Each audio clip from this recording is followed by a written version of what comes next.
And we're live. Hello, Thad. Hey, Vicky. So lovely to see you here on LinkedIn Live. It's wonderful to be here this week. We have a little inside information, for those of you who could see the real life scenario, you'd recognize that we're actually across the hall from each other, but it feels like we're in different places. Sometimes it's nice to Very just let people know what's going on in the background. well. There's about a meter between our doors, so yeah. Yeah, So we're actually absolutely. about 2.5 meters apart. Indeed. And we come together for this conversation because it matters. So I guess could get into that conversation. We only have half an hour, so let's jump right in with a quick intro. Thanks for being with us today. If you're watching live on LinkedIn or if you're watching the replay, I'm Vicky, and I'm here with Thad Hollis. He's a mediator, divorce coach, and conflict coach. For those of you who are not yet familiar with him, he has over 30 years' experience in alternative dispute resolution. And today we're talking about something that happens quite a lot, some might say far too often, during separation. And that is when conflict goes from 0 to 100 in seconds. It just blows up. So, those moments where a comment will trigger another, or suddenly you're in this full blown argument and you just left scratching your head wondering why it happened and wishing it hadn't. We're going to talk a bit about that and what to do about it, break down why it happens, and how to de escalate when you're in the thick of it. So, whether you're watching live or catching the replay, we'd love your questions. We invite your thoughts, your comments, your insights in the comments, and we'll address them. So, Thad, let's start with the first question. Why does conflict escalate so quickly, especially during separation? What's Well, happening in those moments? imagine we have a couple that are given the story of mistrust. There's a story between them that they haven't been able to communicate well, that there's been a breakdown in how they communicate. There's been a sense of betrayal, whether it's an actual affair or it's anything that says, I don't feel comfortable around you, so I'm already going to be in a heightened state. Then you say something. Now I'm going to react because the reaction is, we call it the amygdala, starts to kick in.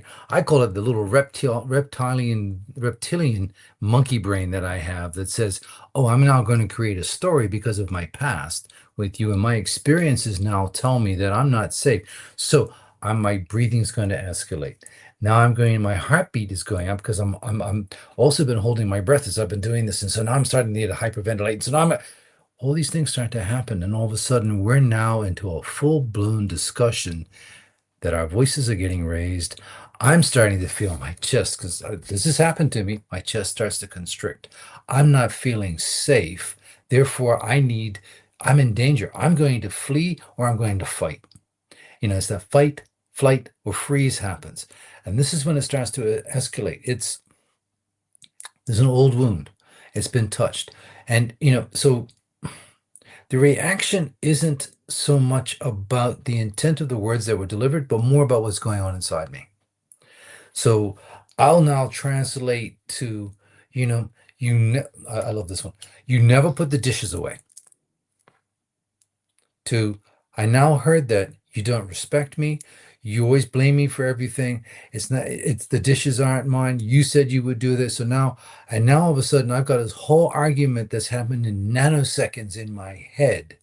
And I'm now feeling like, because of a past, because you raised your voice, because something's happened, I'm now escalating this to, well, it's not my job to put it away. You said you would do it. And you know what? You've never done this. And now I'm going to counter with something that I want to accuse you of.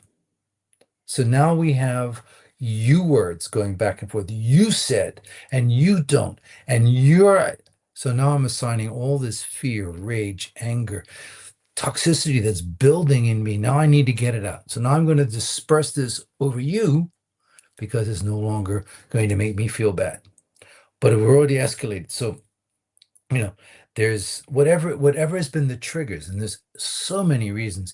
It could be from my childhood. It could be from how my relationship with you is. It could be my past relationships have given me a story that I'm now transferring on to you, which isn't any based of reality.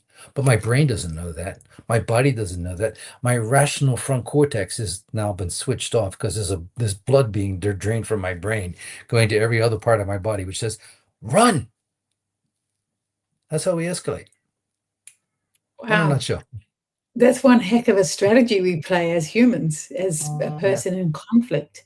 And thank you for explaining all of those nuances and the details of what happens not only in the mind, in the emotions, and also in the body. I heard a lot Yeah. of somatic reference, a lot of what's happening in the body with the blood pressure, with the breath.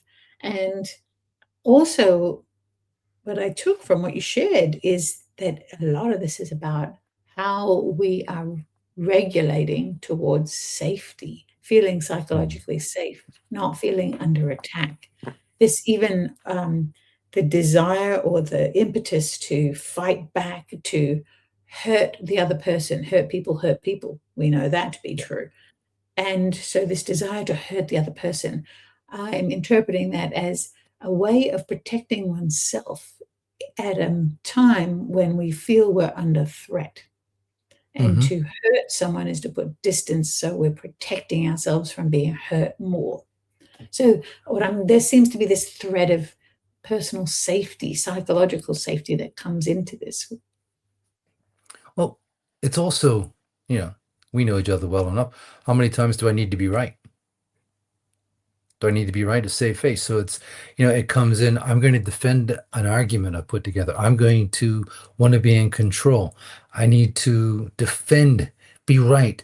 You never listen. I'm feeling, and what it is underlying is I may feel an abandonment. I may feel that I'm being stifled. None of that may be happening, but I'm feeling it. And that's part of the difference that happens when we start to escalate, is that this old story starts to play out in memories. Right? Now, memories we know aren't facts. Memories are just the story that we've created that we've now stored somewhere in our bodies that now we access. But I might start feeling it in my right shoulder that it's like, oh, remember, and I may have no actual memory connected to it, but my body has.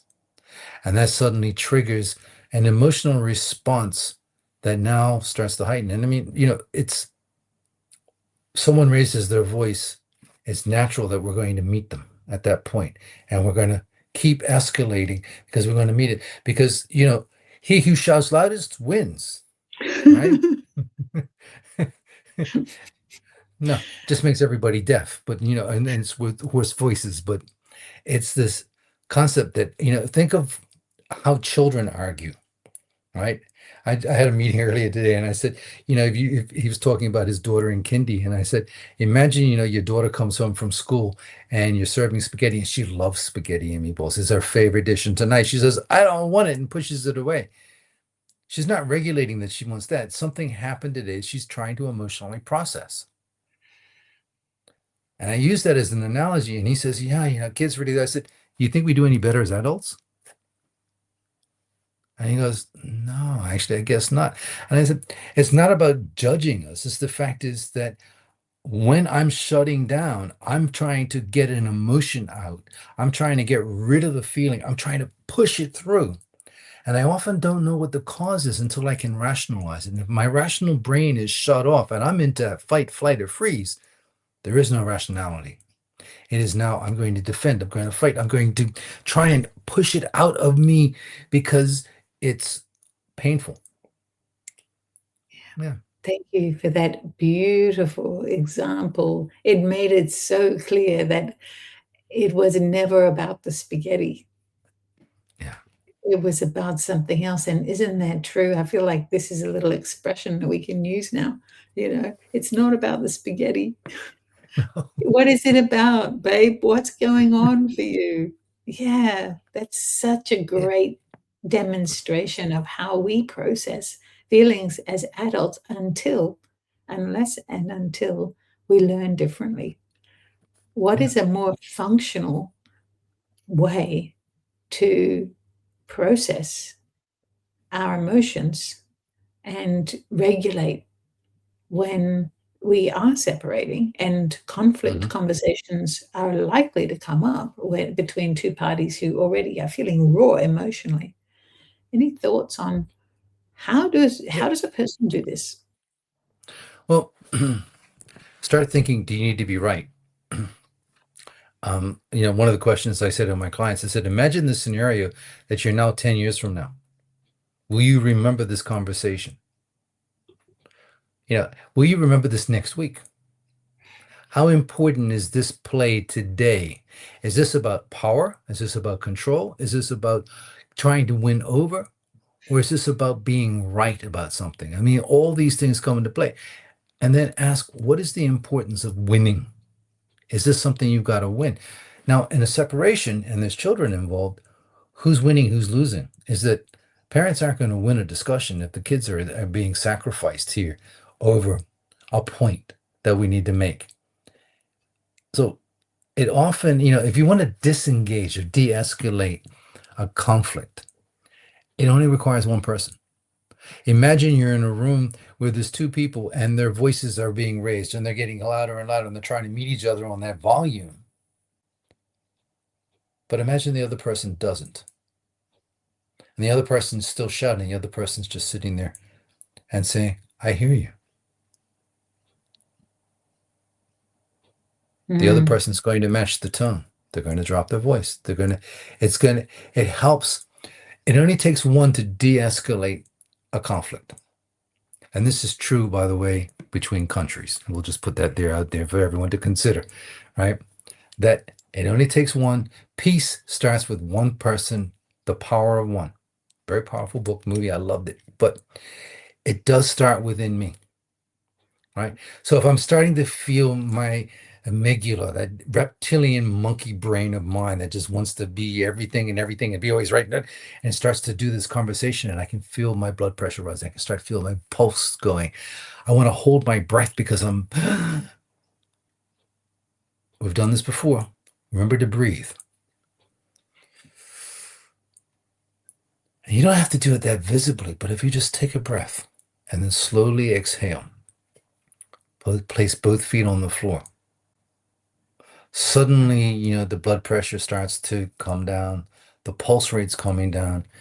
The rational brain will have a moment to suddenly go, where am I? What am I doing? And we get to name it. We get to name the feeling. What am I feeling? I'm feeling anxious. I'm feeling threatened. I'm feeling insecure. I'm feeling bullied. So what do? I can disengage. I can quietly say, I'm really not feeling that comfortable in this moment. Can we take a pause and get back together in 5 minutes? It's always important to put a timeline on it. Don't say, can we get back together and leave it open?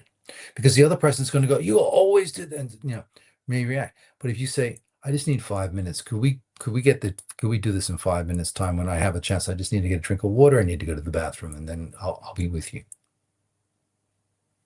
You got to say sure, because someone's, you may not need to go to the bathroom. You may not be thirsty, but by saying that and then taking the action and removing yourself and coming back helps slow it all down. So you're building But in a decompression window. yeah, Mm. yeah. And if you're not engaging at the level of shouting and but you're pulling it back and you're just bringing it down and holding it, just saying, okay, I'm okay. Now, what is it that I'm trying to get across here? What is it that I want to say? What is it that is so important that I need the other person to understand? And it's usually changing my language so the other person can hear me. So such things as, and it may sound condescending, but you can practice it so as language that's familiar and comfortable with you. It can be something, this is really important to you and me. Can we take the time to really sit down and talk it through? I want to nut it out and make sure that we really understand what we're trying to say here. That we're Yeah. understanding each other, that we come to the same page together versus me putting my view on you and making you, insisting that you come along with my plan. This is, I think, conflict happens because people don't want to give up their view Right. or the one thing that they're holding on to that feels like they're safe. And there's a lot of injustice that comes with these kinds of conversations, these conflict conversations. How dare you do? Or if I give in on this, I'm compromising and giving up my values. So, Mm. like, sure, it's one thing to take that moment and breathe and create your decompression window. May I just have 5 minutes? And I love all those techniques. Right. And then what does a person do when they've got that 5 minutes? How do they reconcile with themselves that this sense of injustice that feels so painful? Mm-hmm. Mm-hmm. What do we So, do with that 5 minutes of decompression? so what is it that I'm really trying to navigate here? What am I trying to negotiate? What is it what I want here, and what do I need? So it may be let's do something as we're trying to negotiate time with the kids. And we want to make sure that, it's a birthday weekend coming up, and I really want to have. So, what's important here? Do I want to wake up with my kids on their, it's my daughter's birthday. It's Saturday, it's her birthday. I want to wake up and I want to make her pancakes for her birthday, and it's going to be a special day. I want to have that moment. Now, my partner may be saying, no, I want to have that moment too. And, this is my weekend, and, you're going to take it away from me, and I'm being deprived of and that may well be true. But now I'm feeling like it's threatened. You always take it away. I never get this. That it happened last year. I didn't get it because of the way the weekends are falling. I want to. How important is this? What does I want? Can I do this another day? Could I maybe get the following weekend, or we do it the day before the drop off? Or, this is where as a mediator or a coach, I can throw in some alternatives. But we can also do that for ourselves. What is it that I want to accomplish here? So it can be as simple as telling ourselves, I'm really frustrated. I'm getting annoyed. What is it that I really want to get here? What's important, and how do I convey that to the other side? And it's also when you get back to the table, looking at the other side and going, I know this is really important to you as well. So, Vicky, I hear you, and I hear your frustration with this, and I don't want to be the cause of this. I don't want to fight, but I do want to get across some things that are really important to me. Are you willing to, can we have a talk around that? Can we chat about it? Can we see if there's an alternative? Because it is important to you, and I want that to happen as well. And is there anything that we can talk about so I can have something that happens? And it might be, well, I can't give up the morning, but I can, so you start to compromise. You start to look at what will work, because you're no longer in that escalated, frightened, angry, heightened state where it's just, I just want it, I want it, I want it, I want it, I want it. It's like the 3-year-old not Yes. wanting spaghetti. Yes. So this is about being clear on what your desired outcome is.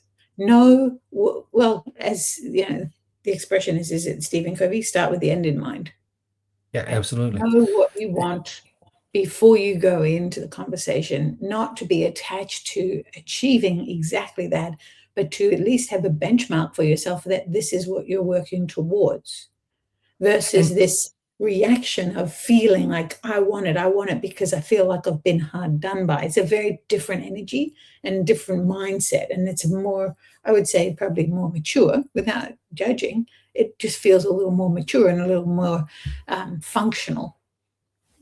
and I like the word more functional than maturity, because I think maturity is something which is very subjective, and True. we'll project that. And it's not judging that. I'm desperately trying to figure out where my boundaries are around maturity. Yeah. And it's And who it's says maturity is a great thing anyway? yeah. We Maturity are is just all, I'm getting older. Yeah, yeah. yeah. I think it's just ageism actually. It's just shh. But um I like to think that I can regulate better as I've gotten more experience. So we might call that maturity. We might call that I've had the benefit of doing this and practicing it. Because the first time we do that, we're going to stumble. And I think anyone listening to this who thinks that, okay, I'm going to take some of these techniques and I'm going to deregulate and I'm going to de-escalate and I'm going to talk and I'm going to say, I hear this is really important to you. First thing out of my mouth is don't be condescending, right? Because the response is they're still in an escalated state. So it's Mhm. bringing both parties down. It's no good trying to have a communication with someone who's still highly agitated. It may mean that in that highly agitated state, you take a longer pause. It might be more than 5 minutes. It's like, this is something that I recognize is important to you, and I really want to take the time. But can we put a pin in it, and can we meet again tomorrow when we both had some time to reflect? Mm. Right. And they may say, no, I don't want to wait tomorrow because it's not going to be important. It says, well, it's really important to me because I'm not feeling in this moment that I can communicate safely and that I'm not going to be heard. And I don't think you're going to hear me. So can we try another time? Mm. I think you're And that's it. touching too on what my next question was going to be, which is what do you do when the other party is not Mm. interested in de-escalating? They want to fight because let's face it, sometimes it feels really good to rage. I Oh, yeah. confess I've been Yes. Uh, not that I've really experienced it with no, you, trust but me, I have not. yeah, I know. But it's a drug because it kicks off all that adrenaline in the body, and it's a rush, and there is an enjoyment to, oh, I'm rageful, I'm feeling it, and so we do react, and there's a pleasure center that kicks off that, oh, man, this feels good. It becomes another drug. It becomes an addiction, but it also has a whole bunch of negative connotations to our relationships, to ourselves, to how we communicate with others. And while it's got its own little pleasure, it actually is very short term and it leaves a very sour taste in terms of how we're going to go forward and navigate the rest of this. So, yeah, rage is something that gives that fleeting moment of, oh, that felt good, but the consequences don't. And you have failed relationships, failed consequences in terms of being able to sustain a relationship or a conversation. So, yeah, it's a rageful person does not be engaged with. It's if someone's Say in a that again. rage, I think that's an a important rageful word. person should not be engaged with because if they're enraged, it may be time to move away and just say, I'm not able to communicate. I can't talk to you like this. I'll wait till tomorrow and you don't say you need to calm down because that's like throwing petrol on raging forest fire. It's just going to explode things. But just say, I'm not feeling safe because we can't communicate right now. I'll wait until tomorrow and I'll call you and then we can perhaps arrange a time to chat. It's This is a remove if beautiful you expression of a boundary, what you've just yeah, shared there. It's a because you're wonderful not feeling expression. safe. Yeah. You don't Yeah. feel safe, and also you get to choose how you respond to their rage. Rage can Yeah. draw us in like a backwash on a fire, like you talked about, it's the rage can be that backdraft that pulls us in because Yep. we're wanting to react. We don't even think about it. It happens as instinct. Yet we do get to choose that we're going to respond rather than react and do exactly what you just shared. Just Yeah. disengage. Mm. It's not safe. If you don't feel safe, you're not safe. And I mean, if your body's reacting to a threat, you're not going to be able to engage in a safe, continuing conversation. Even though you've just done the techniques of breathing, both feet on the ground, using a calm voice, you've taken the 5 minutes. If the person is still at you and they're demanding your attention, that you need to listen. You know what? I need to put a pin in this conversation. I'm going to leave now, and I'm going to call you later and arrange a time for you and I to continue this conversation because it's really important to both of us that we have this conversation. But I can't continue right now. And can you speak into when is the appropriate time to have a witness to a conversation or a mediator or a therapist or who when when do you know that it will support Hmm. you to have a third party present? I'm going to put a caveat here. A third party can also be a hindrance to a good conversation Do because if you tell. want to, well, imagine I, as a mediator and doing this for 30 something years, there have been times when all I've done is just be quiet. I'm just present. There have been times when I've had to actually intercede and ask questions. And if there's been a break in the conversation that starts to not get to where they need to be. I will then intercede or ask questions or get the conversation flowing again. My role is to facilitate and help the parties find a conversation. But there are times when having a third party in the room forces the parties to want to communicate through that third party instead of to each other. It is always better to negotiate face to face or together or by Zoom or by text or whatever's going to be the comfortable medium. But if two people can do this without a third party assistance, it's good because that means that they own this. If they have a third party come in, whether it's a therapist, a mediator, a counselor, their lawyer, their best friend, sitting there, it means that they may not feel that they own the conversation. So being prepared for third-party assistance, such as a mediator, such as myself, it would be, I've prepared them, empowered them, and shown them how to have a power balance and help them find where they need to find that power balance so they can come to the table to negotiate. And my role is now to facilitate. Most of my work is done before we get to the mediation. The mediation is now for me to be actively listening and often quiet because parties don't need me to say things. I may want to use my own words. I may want to rephrase things so the other party might be able to hear it in new language. So it's not escalating their fears or making them feel threatened if they hear the same intent in new words, which the other party may not be able to express. That might be a time to do it. But it's to say when is the right time?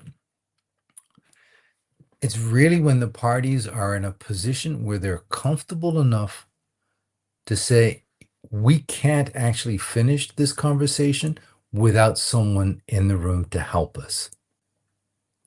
I always encourage people, if you don't need me, that's a success. And I've recently had someone call me up and say, actually, we've already reached a settlement. I know we were all set to do the mediation next week, but we've managed to get together. And I said, well, that's fantastic. I'm really happy for that. Now, I don't get paid, but that's okay. I'm really happy that they were able to, we were able to have a conversation, get both of them thinking about alternatives to a solution that they could both live with. And then they did it on their own without me Yes. having to. So this is the power of a coach, is that you can ask key questions to get the parties thinking in a way that they didn't previously have access to.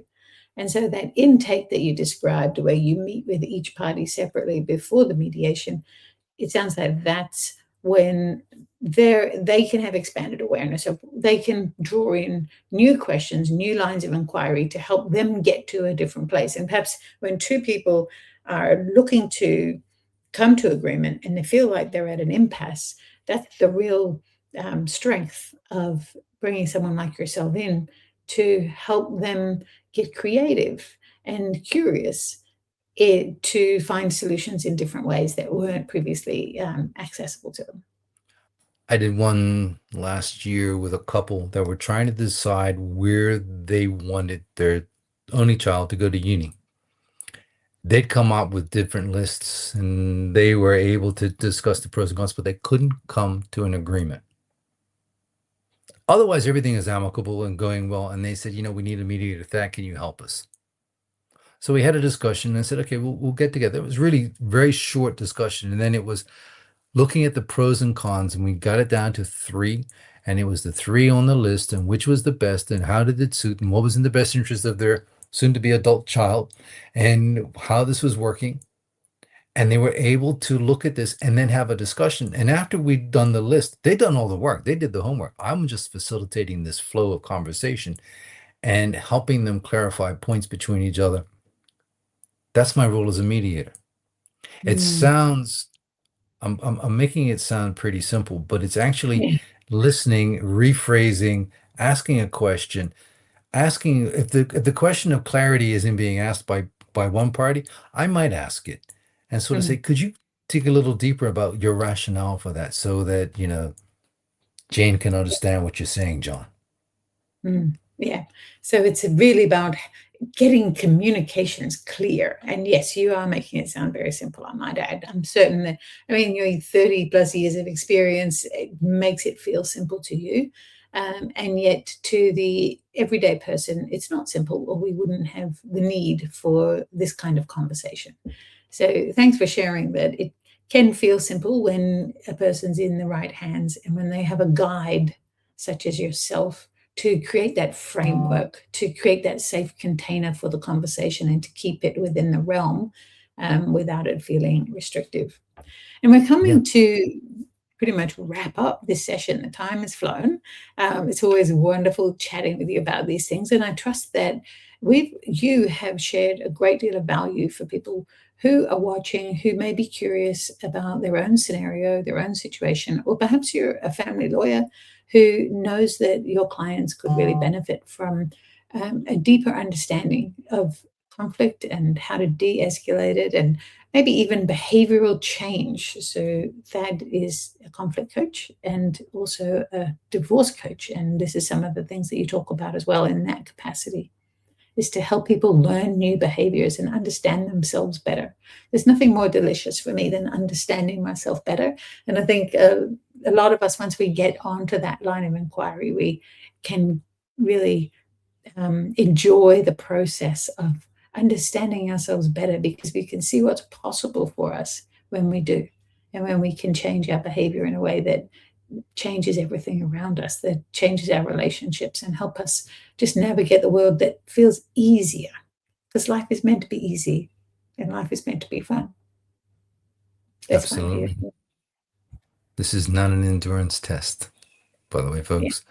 This is Life meant to be enjoyable, and it's so much fun holding hands as we cross the street together. Much better. Beautiful. Absolutely. Thanks, Thad. See you next time. And if anybody has questions for you confidentially, they can email admin@betteroutcomes.au. Yep. Yeah, marvelous. See you next time, babe. See you next time.